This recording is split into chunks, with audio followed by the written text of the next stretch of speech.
Hello everyone, very very good afternoon. कैसे हो? Hope करता हूँ आप सब लोग अच्छे ही होंगे। सो फ्रेंड्स, हिंदी लैंग्वेज की स्पेशल क्लास में आप सभी लोगों का बहुत बहुत स्वागत है। आज की इस क्लास में हिंदी लैंग्वेज के टॉप 30 क्वेश्चंस को सॉल्व करेंगे। इस वीडियो में मैंने जितने भी क्वेश्चंस लिए हैं सारे के सारे सेलेक्टेड क्वेश्चंस लिए हैं, प्रीवियस क्वेश्चंस लिए हैं जो हर वर्ड से सीटेट एग्जाम में पूछे जाते हैं। तो पूरी क्लास ध्यान से देखना। 30 में से जितने भी क्वेश्चन आपके करेक्ट हों कमेंट बॉक्स में अपना रियल स्कोर ज़रूर बताना। चलिए क्लास को स्टार्ट करते हैं। डेली क्लासेस का टाइमिंग मैं आपको बता दूँ, डेली दोपहर में 2:30 बजे, शाम 6:30 बजे क्लासेस होती हैं। ये क्लासेस आपको बिल्कुल भी देखना नहीं भूलना है, ठीक है। देखिए यहाँ पे गद्यांश के और पद्यांश के 15 क्वेश्चन आएंगे, तो इसमें ग्रामर आपको नहीं तैयार करनी है, ठीक है ना। तो चलिए सबसे पहले हम जो शिक्षण अधिगम वाले प्रश्न होते हैं उनको हम सॉल्व कर लेते हैं। यहाँ पे देख सकते हो, पहला प्रश्न आपकी स्क्रीन पे है कि उच्च प्राथमिक स्तर पर कहानी कविता पढ़ने के बाद यह ज़रूरी है कि बच्चे प्रश्नों के लिखित उत्तर दे सकें या उसे अपने शब्दों में दोहरा सकें या विपरीत भाव की कहानी या कविता लिख सकें या उन्हें अपने अनुभव संसार से जोड़ सकें। तो पहला का राइट आंसर दीजिए सब लोग। शिक्षण अधिगम का पहला प्रश्न है। बहुत अच्छे। उच्च प्राथमिक स्तर पर कहानी कविता पढ़ने के बाद यह ज़रूरी है कि बच्चे जो है उन्हें अपने अनुभव संसार से जोड़ सके। ऑप्शन यहाँ पे आपका डी वाला बिल्कुल करेक्ट हो जाएगा। नेक्स्ट क्वेश्चन आपकी स्क्रीन पे आ गया है। प्लेटो का यह कथन है कि बच्चा बड़ों के बीच एक विदेशी की तरह होता है, किस भाषिक सच्चाई की ओर संकेत करता है? बताइए सब लोग, किस भाषिक सच्चाई की ओर जो है संकेत करता है कि बच्चे अपनी भाषा में बोलते हैं जैसे बड़े सही सही नहीं समझ पाते, बच्चा बड़ों से उम्र में छोटा होने के कारण अजनबी बना रहता है, बच्चों की भाषा अपरिपक्व होती है, बच्चों की भाषा के प्रति बड़ों का दृष्टिकोण संकीर्णता से परिपूर्ण होता है। 107 का जवाब दीजिए सब लोग। इसकी पीडीएफ अगर आपको चाहिए, पैसेज की अच्छे से प्रैक्टिस करनी है तो आप मेरे टेलीग्राम ग्रुप को ज्वाइन करें। लिंक वीडियो का डिस्क्रिप्शन बॉक्स में है। जैसे ही क्लास खत्म होगी उसके तुरंत बाद वहाँ पे आपको पीडीएफ मिल जाएगी। ओके, तो प्लेटो का यह कथन है कि बच्चा जो है बड़ों के बीच एक विदेशी की तरह होता है, किस भाषिक सच्चाई की ओर संकेत करता है? तो ये संकेत करता है डियर किस भाषिक संकेत की ओर, कि बच्चे जो है अपनी भाषा में बोलते हैं जैसे बड़े सही सही नहीं समझ पाते। तो ऑप्शन यहाँ पे आपका ए वाला बिल्कुल करेक्ट हो जाएगा।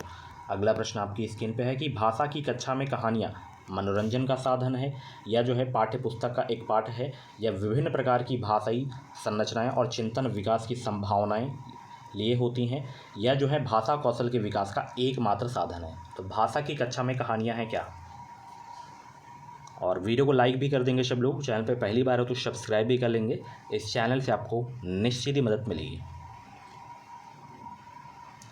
तो भाषा की कक्षा में कहानियाँ जो हैं विभिन्न प्रकार की भाषाई संरचनाएं और जो है चिंतन विकास की संभावनाएं के लिए होती हैं। ऑप्शन यहाँ पे आपका जो है सी वाला बिल्कुल करेक्ट हो जाएगा। एनसीएफ 2005 के अनुसार कौन सा कथन सही है?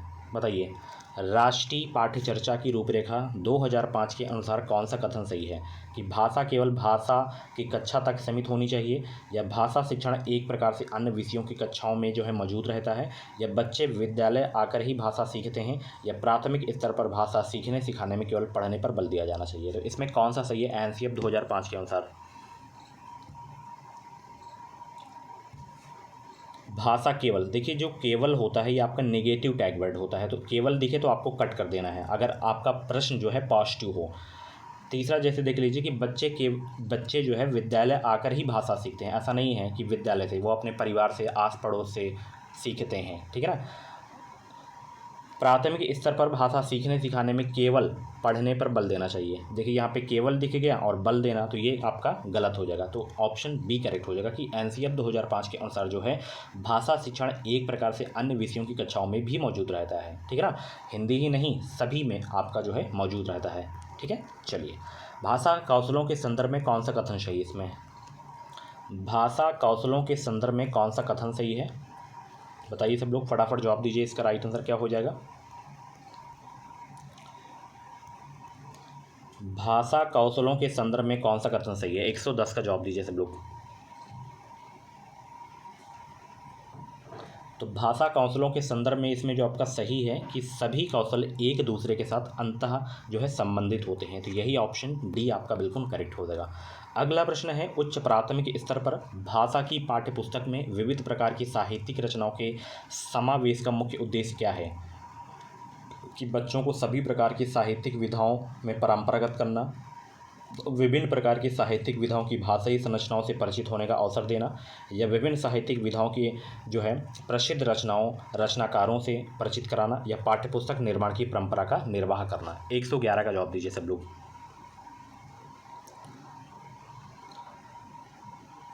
जैसे मैंने अभी आपको बताया कि ऑप्शन में केवल दिख जाए, दंड देना दिख जाए, याद करवाना, कंठस्थ करना, ये दिख जाए तो आपके नेगेटिव होते हैं, तो कट कर देना है। जैसे यहाँ पे अवसर दिख जाए तो ये आपका पॉजिटिव होता है, यही आपका आंसर सही हो जाएगा कि विभिन्न प्रकार की साहित्यिक विधाओं की भाषाई संरचनाओं से परिचित होने का अवसर देना है। ठीक है, हमेशा बच्चों को अवसर ही देना है, अपना बच्चा मानना है आपको। ठीक है, अगला प्रश्न देखिए यहाँ पे, रश्मि अपनी कक्षा को बाहर मैदान में ले जाती हैं और पर्यावरण पर आधारित कविता पाठ का कार्य करती हैं। रश्मि का उद्देश्य है क्या?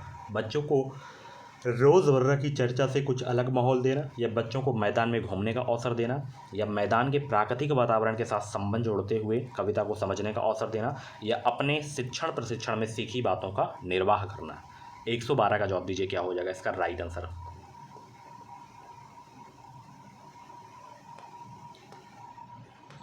रश्मि अपनी कक्षा को बाहर मैदान में ले जाती है और पर्यावरण पर आधारित कविता पाठ का कार्य करती है। रश्मि का उद्देश्य है क्या?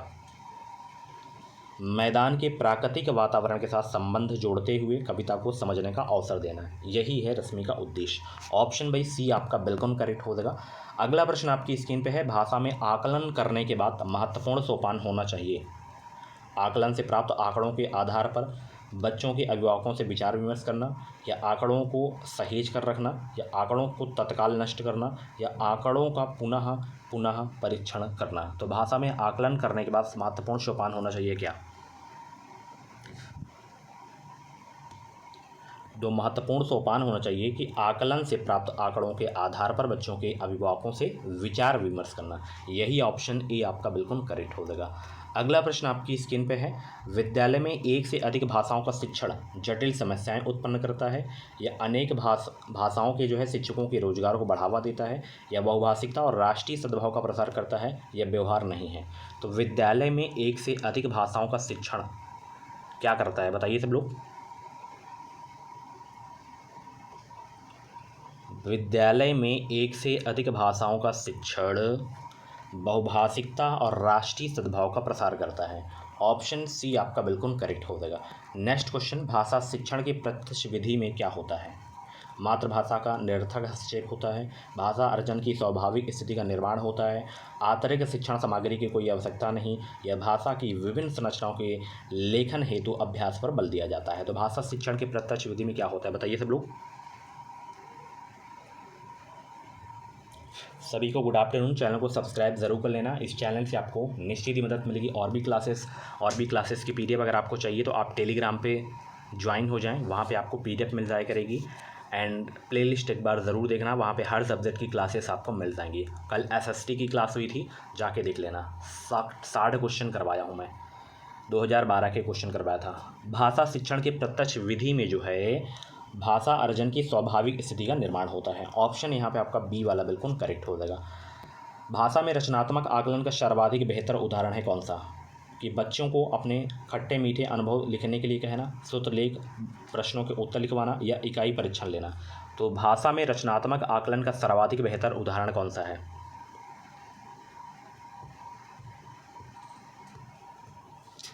भाषा में रचनात्मक आकलन का सर्वाधिक बेहतर उदाहरण कौन सा है? कि बच्चे को अपने खट्टे मीठे अनुभव लिखने के लिए कहना।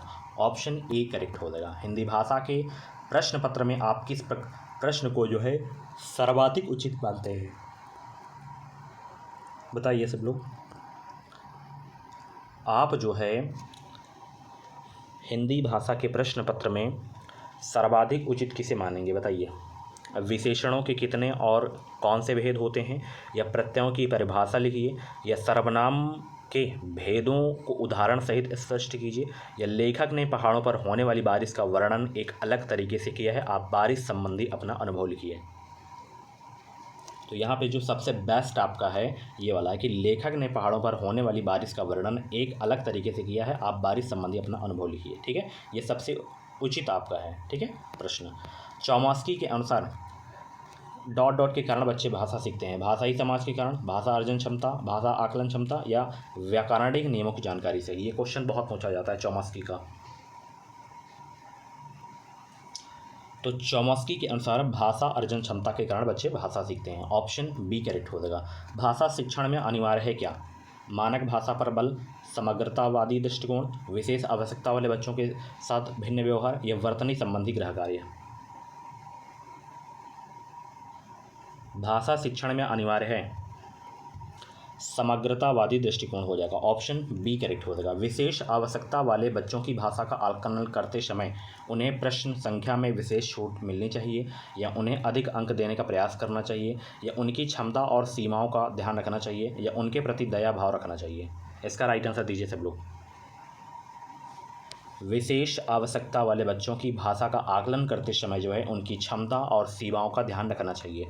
ऑप्शन सी करेक्ट हो जाएगा। चलिए अब पैसेज को देख लेते हैं। देखिए पैसेज आप खुद से एक बार अच्छे से प्रैक्टिस करना। मैं यहाँ पे आंसर आपको बता दे रहा हूँ, खुद से एक बार अच्छे से प्रैक्टिस करना। जितनी प्रैक्टिस कर लोगे उतना एग्ज़ाम में आपको मतलब आसानी रहेगी। सबसे पहले आपको करने का तरीका बता देता हूँ। सबसे पहले आपको प्रश्नों को पढ़ना है। जैसे यहाँ पे शिक्षा का अर्थ पूछा है कि शिक्षा का अर्थ क्या होता है, फिर आपको पैसेज पढ़ना है। अगर 2 प्रश्न आप याद कर सकते हो मेरे हिसाब से तो एक प्रश्न करना। जैसे यहाँ पे पूछा है कि शिक्षा का अर्थ क्या होता है, और जैसे 30 क्वेश्चन हिंदी के पूछे जा रहे हैं तो 15 पैसेज रहेगा, 15 आपका जो है अध्यापन वाला रहेगा।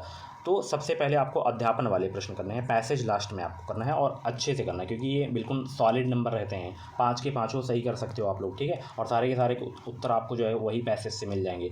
तो इसमें शिक्षा का अर्थ आपको पैसेज में ही देखने को मिलेगा। ये वाली लाइन से आप लोग जब पढ़ोगे कि कहते हैं कि शिक्षा बालक के जन्म के साथ बालक को मिली प्रतिभा का विकास है, उसकी यहाँ पे देखना सोई हुई शक्तियों को जो है जगाने का नाम शिक्षा है। मगर ऐसा तो तब संभव है जब हम जान लें कि कौन सा बालक कौन सी प्रतिभा के साथ पैदा हुआ है, उसके शरीर में एवं उसके मन मस्तिष्क में कौन कौन सी शक्तियाँ सोई हुई हैं। तो यहाँ पे जब आप लोग देखोगे चौथा वाला कि बच्चों में विद्यमान शक्तियों का प्रपुष्टित करना, यही होता है शिक्षा का अर्थ। ठीक है ना, ऑप्शन डी वाला एग्जैक्ट नहीं मिला है, बट प्रश्न को पढ़ेंगे तो इसका उत्तर यही होगा आपका। ठीक है, चलिए अब यहाँ पे प्रश्न क्या है, लेखक के अनुसार क्या है। तो लेखक के अनुसार यहाँ पे बच्चों में अलग अलग प्रतिभा होती है। ठीक है, चलिए बच्चों को शिक्षा देने के लिए सबसे पहले क्या ज़रूरी है। तो इसमें सबसे पहले जो ज़रूरी है कि बच्चों की समस्त क्षमताओं प्रतिभाओं को जानने के लिए उन्हें पढ़ना चाहिए। ठीक है ना, ये सबसे ज़रूरी है। एक बार खुद से प्रैक्टिस कर लेना आप लोग क्लास ख़त्म होने के बाद। ठीक है, मैं उत्तर आपको बता दे रहा हूँ। इस गद्यांश में शिक्षा का कौन सा सिद्धांत निहित है। तो इस गद्यांश में शिक्षा का जो सिद्धांत निहित है वो है कि पढ़े लिखे लोग अनपढ़ होते हैं। ठीक है, चलिए हर बालक को पढ़ पढ़ कर पहचाने कि वह क्या है, वाक्य में पहचाने क्रिया का कर्ता हो सकता है। तो इसमें आपका जो हो सकता है वो है आपका हम। ठीक है, ऑप्शन बी। उसकी प्रदत्त प्रतिभा क्या है, वाक्य है विधानवाचक, नकारात्मक, प्रश्नवाचक, या संदेहवाचक। तो उसकी प्रदत्त प्रतिभा क्या है, तो यहाँ पे होगा प्रश्नवाचक। ठीक है, प्रश्न किया जा रहा है।